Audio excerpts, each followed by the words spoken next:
pain. All of a sudden you hear, then that was the end of that. You hear something hit the floor, boom, and that was the end of that. I said, what's that noise? She said, sound like gunshots. I said, no, this can't be that. Come on, this is ridiculous. This thing is going crazy. At 78 years old, Al Green has finally admitted the awful truth. Many people love his soulful music. However, behind the success, there were many hidden traumas, tragedy, and struggles. But I ask people today, I'll sneak off and ask the chief of police today, who's a good friend of mine. I says, did this actually, or was she faking? Or was she joking? I don't, that's unbelievable. This has led critics to call him one of the last great mysteries in soul music. Can sharing the truth now bring him peace and healing in his life? Let's find out.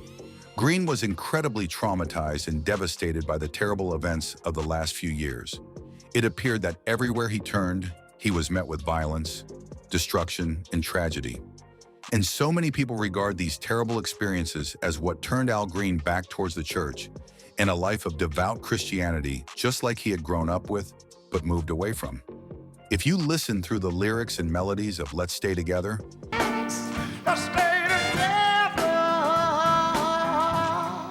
you can almost hear him reaching for something deeper, more complex in the affection of La La for You. All I can say, la. Or Resignation of So You're Leaving. Born on April 13th, 1946, in Forest City, Arkansas, he was the sixth child in a big family of 10 children. His parents, Cora Lee and Robert G. Green Jr., worked hard. Robert was a sharecropper, which means he farmed land that didn't belong to him, giving most of what he grew to the landowner. When Al was about 10 years old, he started to perform music with his sister. They called themselves the Green Brothers. Music became a big part of Al's life early on. However, Al's teenage years were tough. He got kicked out of his family home after his father, who was very religious, found out that Al was listening to music by Jackie Wilson, a popular singer. Al then moved in with a prostitute and started living a wild life, which included hustling and trying drugs. Despite these struggles, music was always important to him. He loved listening to gospel music, especially Mahalia Jackson. But he also admired the rock and roll stars like Elvis Presley and Wilson Pickett. He even said that when he was 13, he would buy anything Elvis had. While in high school, Al formed a vocal group called Al Green and the Creations. He worked with his friends Curtis Rogers and Palmer James. They had a dream to make it big in music. In 1966, they changed their name to Al Green and the Soulmates and recorded a song called Backup Train. This song became popular on the R&B charts and even made it to #1, 46 in the Cashbox Top 100. Sadly, their other songs in their first album didn't do as well. During his time with the Soulmates, Al met Willie Mitchell, a producer from Memphis. Willie saw talent in Al and asked him to sing with his band for a show in Texas in 1969. After the performance, Willie wanted Al to join his record label, High Records. This was a big moment for Al, as it opened the door for him to become a famous artist. Came over. I said, what you say your name was? He said, Al Green. I said, man, you got a beautiful voice. I said, you can cut a hit record. I said, why don't you go back to Memphis with me, and if we work real hard, I said, we can cut some hit records. But before he became a big star, he had to find his own voice.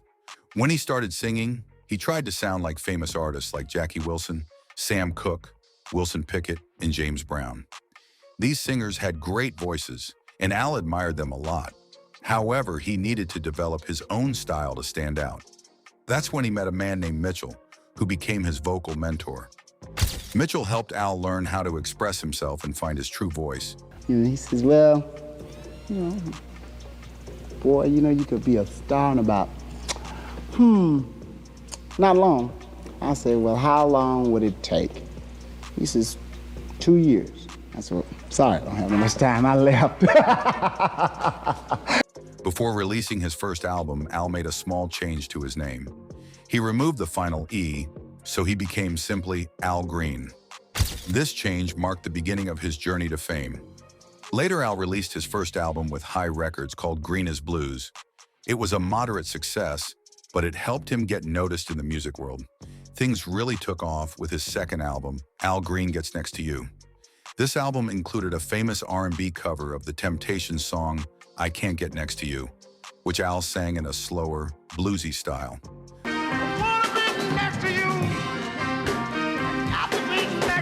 Another hit from this album was Tired of Being Alone. This song was a big hit, selling over 1 million copies and becoming gold. This was just the beginning. Between 3 years, Al released 8 gold singles.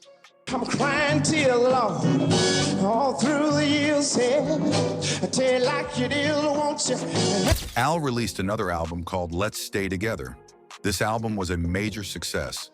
The title track became his biggest hit, reaching #1 on both the Billboard Hot 100 and R&B charts. It was the first album that got a gold certification, showing that it sold many copies. His follow-up album, I'm Still in Love with You, came out and went platinum. This album had hits like Look What You Done for Me and the title track, both of which were in the top 10 of the Hot 100. Oh, baby, what you done for me? Al continued to release hit albums and produce 3 top 10 singles: You Ought to Be With Me, Call Me, and Here I Am. Along with these hits, he had other popular songs like Love and Happiness and Take Me to the River. The latter song was so good that it was later covered by a new wave band called Talking Heads and blues artist Syl Johnson. By December 1973, Al's album Livin' For You was also certified gold. He continued to make great music, with hits like Sha-La-La Makes Me Happy and Let's Get Married. But things started to change. Al released the Bell album, but his record sales dropped. This was partly due to personal issues and his desire to become a minister. His last album with High Records, Truth in Time, released also did not do well. I said, what's that? She says, I love you. I said, well, okay, great. Then you love me, I like you too. So I ain't no problem. Al Green faced a shocking and terrible event with Mary Woodson, a woman he once loved. One day while he was at home in Memphis, Woodson attacked him with boiling grits. This awful act left Green with severe burns on his back, which needed a lot of medical care. After the attack, Woodson went into another room and sadly shot herself with Green's gun. Green explained that he met Woodson at a prison concert, one of the charitable works he liked to do on free days. Green had no idea that this radiant and ravishing woman, who said she was visiting a friend at the facility, was really a married mother of 2 children living in New Jersey. Problem with it. But see, there's one thing she didn't tell me. You know, I find out after the incident happened that she was married, had 3 kids. I didn't know none of these things. I asked her, before when I first met her, say, are you married? She says, no. Their relationship blossomed after Green invited Woodson to a performance in San Francisco. A few days after he returned to Memphis, Woodson called to say she was in town. Green later admitted that his infatuation with Woodson made him ignore the spooky feeling he had when she talked with conviction about things to come in the future. Green was in a Memphis recording studio when he got a call from a sheriff who said Woodson had been arrested at the Peabody Hotel for smoking marijuana. Green smoothed things over by going to the police station, and Woodson was released. The two returned to the studio where Green hoped to calm Woodson with his music. It apparently worked. According to Green, his friend who was a flight attendant, Carlotta Williams, later dropped in unannounced and greeted Green with a big hug. Though Green was concerned given Woodson's state of mind, the 2 women seemed to hit it off, and they both returned to Green's home after the session. Green wrote that he made clear to the women that his home had many spare bedrooms, and he had not planned some kind of kinky encounter. Although Al noticed that Mary seemed a bit uneasy when he found her stirring a pot of boiling water. Suddenly, she asked him a surprising question. Al, honey, have you ever thought of getting married? Al was taken aback. Married? Maybe we should talk about this in the morning, baby, he replied, not wanting to dive into that topic at that moment. They shared a kiss, and Mary whispered, You know, Al, I would never do anything to hurt you. Al felt confused but thought everything was fine, so he went upstairs to take a shower. And she says, well, I love you, and I don't want to, to go on without you, and to be involved in anything else doesn't mean anything to me. While he was brushing his teeth, he suddenly heard a noise behind him. He looked in the mirror and saw Mary holding the hot pot of water. In an instant, everything changed. Mary had mixed grits into the boiling water, creating a thick paste, and she threw it at him. The pain was overwhelming as the hot mixture hit his back. He couldn't comprehend what had just happened. His screams filled the house, alerting Williams, who quickly opened her bedroom door. Green rushed past her and stumbled into the bathroom. Williams helped him into the bathtub and turned on the cold shower to ease his burning skin. As Al was in the shower, he screamed again, bending over in pain. Suddenly, he heard loud bangs, and it sounded like something heavy had fallen to the ground. He looked at Williams, and they both knew something terrible was happening. Mary had run into another room after hurting him. Just get me to the hospital. I says, I am hurting, see? And by then, man, I had big boils all over my back, man. In that room, Mary grabbed Al's gun and fired one shot into the wall before turning the gun on herself. A suicide note was later found in her purse, revealing that she had tried to take her life days before by taking sleeping pills and cutting her wrists. Al was rushed to the hospital where he underwent several skin grafts to heal his burns. His recovery took a long time, 8 months, during which he spent a lot of time reading the Bible and praying. Al had become a born-again Christian a year before the incident, and this faith helped him find peace during his painful recovery. He realized that music and his spiritual well-being were both important in his life. Over the years, many hip-hop artists, like Usher and R. Kelly, mentioned Al's shocking experience in their songs. For example, in one song, Method Man raps about being as hot as Al Green after the Grits incident. While some referenced it in a lighthearted way, Al knew the seriousness of what happened that night. Green has also faced accusations of domestic violence from various women over the years. These allegations, though often kept private, occasionally surfaced in the media, painting a picture of the complex and sometimes troubled relationships he had. These accusations are serious and have followed him through different stages of his life, often casting a shadow over his personal life. Green was married multiple times, and some of these relationships ended in claims of domestic disputes. Some of the women he was involved with have shared their experiences publicly, describing the physical and emotional difficulties they went through during their time with him. Green married his first wife, Shirley Green, in Memphis. She was one of his backing vocalists and an employee at his church. Together, they have 3 daughters. Shirley first filed for divorce on the ground of cruelty and irreconcilable differences. She filed again for a second time, charging that Green had subjected her to domestic violence throughout their marriage. Green accused her of cruel and inhuman treatment in a counter-complaint. In a sworn deposition as part of her divorce filing, Shirley testified that while she was 5 months pregnant, Green beat her with a boot for refusing to have sex. She claimed that the assault resulted in head wounds, one of which required stitches. After the incident, she filed for divorce, but they reconciled. According to Shirley, they separated several times when the beatings became too frequent and too severe. Initially, Green denied beating his wife, but under oath in 1982, he admitted to striking her. Their divorce was finalized in February 1983. Green agreed to pay her $432,800 in alimony and child support. Later on, the story of Nicole Brown Simpson inspired Shirley to go public with the abuse she endured in order to help other victims. Green was reportedly remarried by the 1990s. Another of the most well-known cases involves his former secretary, Linda Wills. In 1974, Wills filed a $25,000 civil lawsuit against Green, accusing him of physical assault. She claimed that, after a disagreement over back pay, Green attacked her and even shoved her through a glass door in his Memphis office. This civil lawsuit ended up being dropped due to conflicting testimony, which means that the statements given by different people did not match up. However, Green decided to settle another lawsuit related to this case. He agreed to pay $100,000 to settle charges of assault and battery. This wasn't the only incident Green faced. In another case, he and his former organ player, Larry Robinson, were both arrested after an altercation in Texas. Robinson claimed that Green and his bodyguards had attacked him during an argument about money owed from past performances. Green and Robinson were both released after posting bond on a misdemeanor charge. But this event added to the list of conflicts surrounding Green's life and work. Then in 1978, Green was charged with assault and battery again. This time, he was accused of attacking Lovie Smith, reportedly beating her unconscious with a tree limb.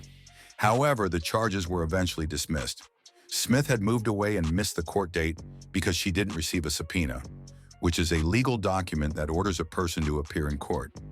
Without her testimony, the case couldn't proceed, so the charges were dropped. These incidents have shown a darker side of Green's life, contrasting with his public image as a talented musician.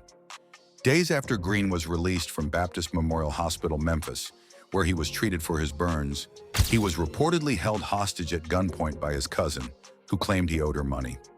Green refused to press charges. By 1976, Al Green had become an ordained minister and purchased a church called the Full Gospel Tabernacle in Memphis. He continued to preach when he wasn't on tour. Something else happened that changed Green's life even more. While he was performing on stage, he had a terrible fall. This fall was so serious that it made him stop and think deeply about his life. He took it as a message from God, a sign that he needed to focus fully on gospel music and faith. To him, this fall was like a push from God to leave behind his pop career and use his voice for a different purpose. Into the religious segment, not because I wanted to, but it was the calling, the drawing card to me to come into it. If I accept it, do it. If you're not going to accept it, refuse. From that point on, Green dedicated himself to gospel music, which is a style that celebrates faith in God. He felt that this was his true path, and he wanted to make music that lifted people's spirits and connected them with faith, but at the same time, he was known and loved worldwide for his soulful R&B music. Balancing these two parts of himself, being a popular musician and a preacher, was not easy. One year I'm a rock star, the next year I'm a gospel preacher. This is, I don't understand, you know, so anyway. Fans still wanted him to perform his old hits, and many people in the music industry thought he should stick with what made him famous. But Al Green wanted to be true to his faith, even if it meant stepping away from his old style. To wine. As we may know that This back and forth between R&B and gospel became a big part of Al Green's life. Sometimes he would release a soul album, and other times he would sing only gospel. It was as if he had two sides, one side that loved R&B and another side that wanted to serve God through gospel music. For Al, it was never about abandoning one for the other. He was just trying to find peace between them. Each time he performed, he carried this struggle within him. He wanted to make music that felt honest to him, but also didn't want to disappoint the people who had supported him all these years. Aside from the allegations of domestic violence, Al Green faced some tough financial challenges. He struggled behind the scenes with money issues, and this time around it was with some members of his own church. At that time, he was not just a music artist, but also a gospel minister. He had his own congregation and took his role as a church leader seriously. However, some church members believed that he was not managing church funds properly. They claimed that he was using church money for his own personal expenses rather than for church-related activities. This was a serious allegation, as many people trust their pastors and ministers to use donations and funds responsibly. These church members ended up taking Green to court over these financial issues. They wanted answers and felt that taking legal action was the only way to get them. This was a difficult period for Green, as he had to defend himself against people from his own congregation. For someone in his position, these accusations were damaging. They put a strain on his reputation as a minister, creating doubt in the minds of some fans and churchgoers. However, before things got too far, Green and his accusers were able to reach a settlement out of court. This means that instead of going through a full trial, both parties came to an agreement privately. Although the exact details of the settlement were not made public, the case was closed, and Green did not have to face further legal battles over this issue. Settling out of court is common in such situations, as it allows both sides to avoid a long and stressful legal process. Despite the settlement, these events left a mark on Green's public image. On one hand, people admired him as a soulful gospel minister who shared uplifting messages. On the other hand, this legal and financial trouble showed a different side of his life. It reminded people that even public figures and respected leaders can face serious challenges. For Green, this added complexity to his public persona. He was no longer seen as just a music legend or a gospel minister, but as a person with his own struggles and flaws. This broken man. Maybe all the traumas and struggles made some people say he can be tough to work with. Over the years, former band members and people who work closely with him have shared stories about his behavior. They describe Green as someone with a strong personality, and sometimes he showed a quick temper or sudden mood changes. These swings made things hard for those around him. People believe Green's fame and the pressures he faced in his personal life only added to these problems. With so many eyes on him and so much expected of him, it's no wonder he might have felt stressed or overwhelmed. Fame can make anyone act differently, and for Green, it sometimes showed in ways that others found hard to handle. One thing that makes Al Green even more interesting, though, is that he hasn't shared much about his struggles or reasons for his behavior. Unlike some other famous people, he keeps his personal challenges private. This has led fans and critics to call him one of the last great mysteries in soul music. While we all know his songs and his talent, we don't know much about the man behind the music. Looking to the future, Al Green has built a lasting legacy in soul music. Green was inducted into the Rock and Roll Hall of Fame. He was referred to on the museum site as being one of the most gifted purveyors of soul music. He has also been referred to as the last of the great soul singers. Green is the winner of 11 Grammy Awards, including the Grammy Lifetime Achievement Award. He has also received the BMI Icon Award and is a Kennedy Center Honors recipient.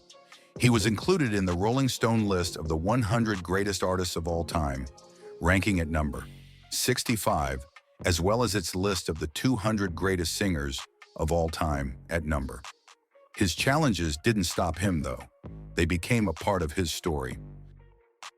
You can't give up. You got to work 2 times as hard as your next person. In his autobiography, Green reflects on the importance of choices. He writes, "None of us can say what the plan of God may be for our lives, but I do know this. The choices we make follow after us, lifting us up or dragging us down." These words show how deeply he thinks about life and its direction. As Al Green looks forward, his future is in his own hands. His past may have had difficult moments, but he keeps moving forward with hope and faith.